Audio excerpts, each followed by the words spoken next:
دل عبث خوف سے پتا سا اڑا جاتا ہے، پلہ ہلکا سہی بھاری ہے بھروسہ تیرا، تجھ سے در در سے سگ سگ سے ہے مجھ کو نسبت، تجھ سے در در سے سگ اور سگ سے ہے مجھ کو نسبت، میری گردن میں بھی ہے دور کا ڈورا تیرا، میری گردن میں بھی ہے دور کا ڈورا تیرا، اور کیا کوئی جانے کہ ہے کیا رتبہ تیرا۔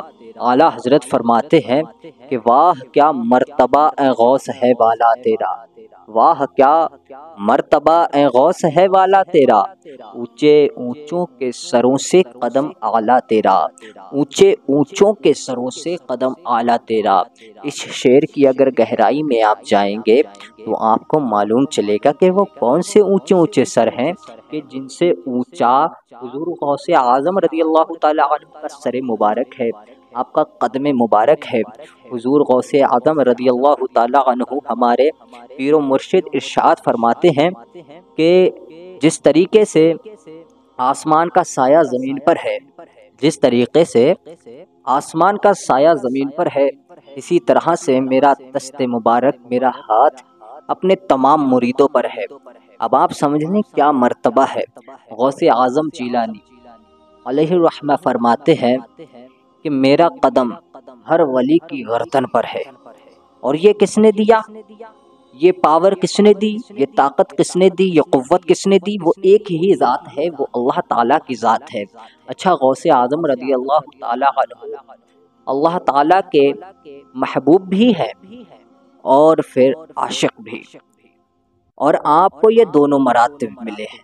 پھر اللہ تعالیٰ نے خود ارشاد فرمایا ہے کہ اے ویسے قرنی، جو غوث اعظم جو آئیں گے نا وہ میرا بھی محبوب ہے، میرے محبوب کا بھی محبوب ہے، میرا بھی محبوب ہے، میرے محبوب کا بھی محبوب ہے۔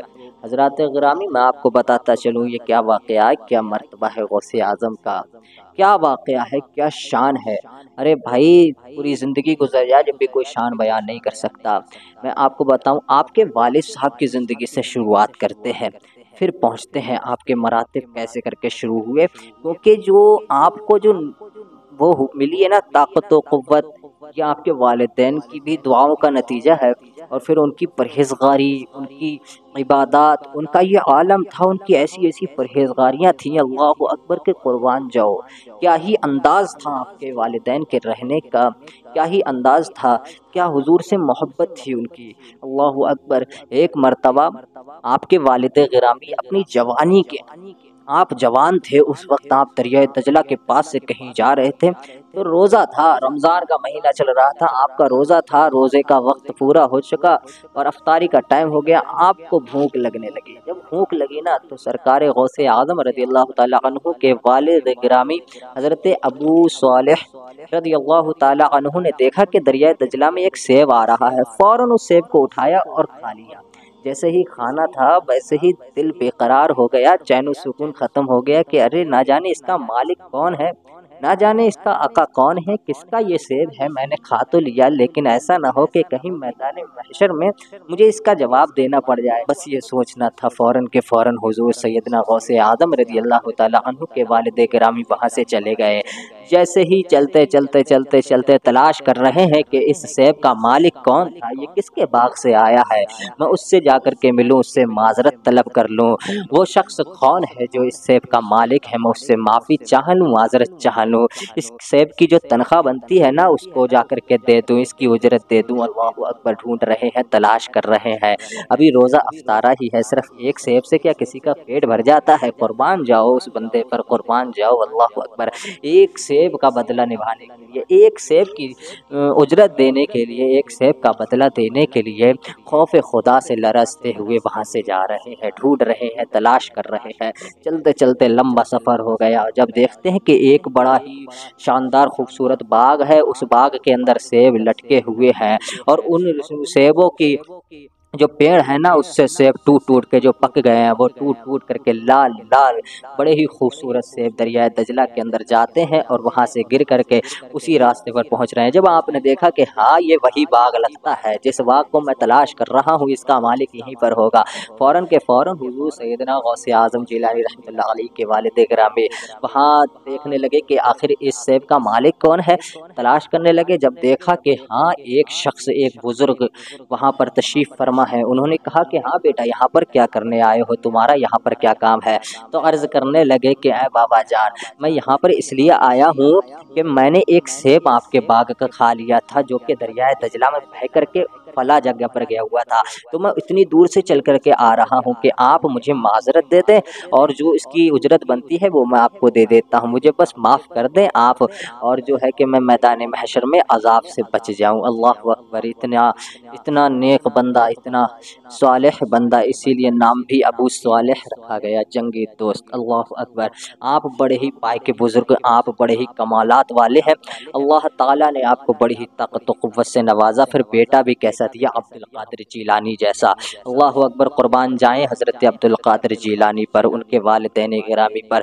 جب کہا کہ میں یہ سیب تلاش کرنے کے لیے آیا ہوں، میں سیب کے مالک کو تلاش کرنے کے لیے آیا تھا اور خدا کا شکر ہے کہ آپ مجھے مل گئے، میں اس کی اجرت کتنی بنتی ہے آپ مجھے بتا دیجئے، میں وہ آپ کو دے دیتا ہوں، بس مجھے معاف کیجئے، معذرت چاہنے کے لیے آیا ہوں۔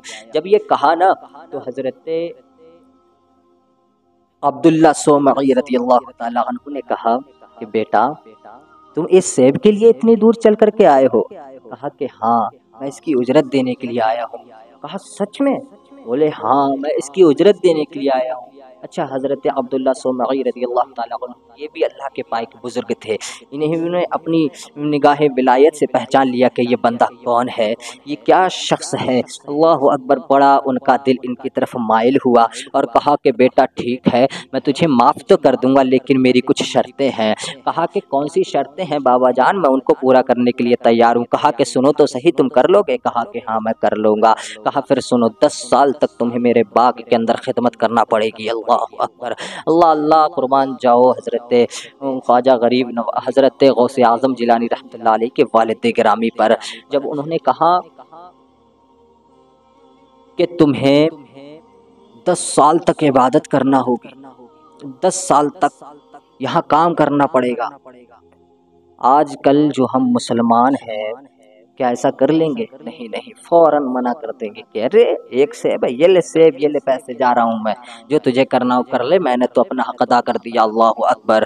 اب اگر یہ وہاں پر دیکھیے ذرا کیا تقویٰ ہے، کیا قربان جائیں۔ اللہ اکبر! جو سرکار غوث اعظم جیلانی رحمۃ اللہ علیہ کے والد گرامی نے کہا کہ ٹھیک ہے میں 10 سال تک آپ کے یہاں کام کرنے کے لیے تیار ہوں۔ جب 10 سال گزر گئے تو کہا کہ ایک شرط اور ہے، پھر میں تجھے بھیج دیتا ہوں، معافی دے دیتا ہوں۔ کہا کہ بتائیے تو ذرا صحیح وہ کون سی شرط ہے؟ کہا کہ بیٹا میری ایک بیٹی ہے، اس سے شادی کرنا پڑے گی۔ کہا کہ ٹھیک ہے میں شادی کر لوں گا۔ کہا سن تو صحیح، ارے شادی ایسی کر لے گا کیا؟ وہ دیکھ گونگی ہے، بہری ہے، لنگڑی ہے، اونجی ہے اور اس کے پیر بھی نہیں ہیں۔ اللہ اکبر! جب یہ کہا نا تو وہ آپ دیکھنے لگے کہ کہا اچھا ایسی بات ہے؟ بولے کوئی بات نہیں، اللہ کی رضا کے لیے میں یہ سب کرنے کے لیے تیار ہوں، آپ میری شادی کرا دیں۔ ابھی دیکھا نہیں ہے وہ کیسی لڑکی ہے اور کیسی ہے۔ جیسے ہی شادی کرائی آپ کمرے کے اندر گئے تو دیکھا کہ ایک بڑی خوبصورت حسین و جمیل ایک خوبصورت لڑکی وہاں پر بیٹھی ہوئی ہے، فوراً کمرے سے باہر چلے آئے۔ کہا کہ بابا جان یہ وہ لڑکی نہیں ہے جس کے بارے میں آپ بتا رہے تھے، وہاں آپ کی بیٹی نہیں ہے کوئی اور ہے؟ کہا کہ نہیں نہیں وہی میری بیٹی ہے۔ کہا کہ کیسے؟ کہا کہ سنو بیٹا وہ میری ہی بیٹی ہے، اس نے کبھی برا نہ سنا اس لیے وہ بہری ہے، اس نے کبھی کچھ الٹے سیدھے کسی کی چگلی نہیں کی، غیبت نہیں کی، اس لیے وہ گونگی ہے، اس نے کسی غیر محرم کو نہیں دیکھا اس لیے وہ اندھی ہے، وہ کہیں غلط جگہ پر اپنے پیروں سے نہیں گئی، وہ اس کا چلنا پھرنا سب کچھ اللہ تعالیٰ کے لیے ہوتا ہے اس لیے وہ لنگڑی ہے، وہ ہاتھوں سے اپاہج ہے، اس نے کبھی ہاتھوں سے کسی غیر محرم کو چھوا نہیں۔ اللہ اکبر! جب یہ تمام کی تمام چیزیں کہیں آپ کی بیٹی کے بارے میں بتایا گیا، اللہ اکبر! جب ان کے بارے میں بتایا گیا نا تو آپ سن کر کے حیرت میں پڑ گئے کہ اچھا، اور آپ کی زندگی وہاں سے بدل گئی۔ پھر ان دونوں کی جب ملاقات ہوئی تب وہاں سے جا کر کے حضور سیدنا عبد القادر جیلانی رحمۃ اللہ علیہ جیسی اولاد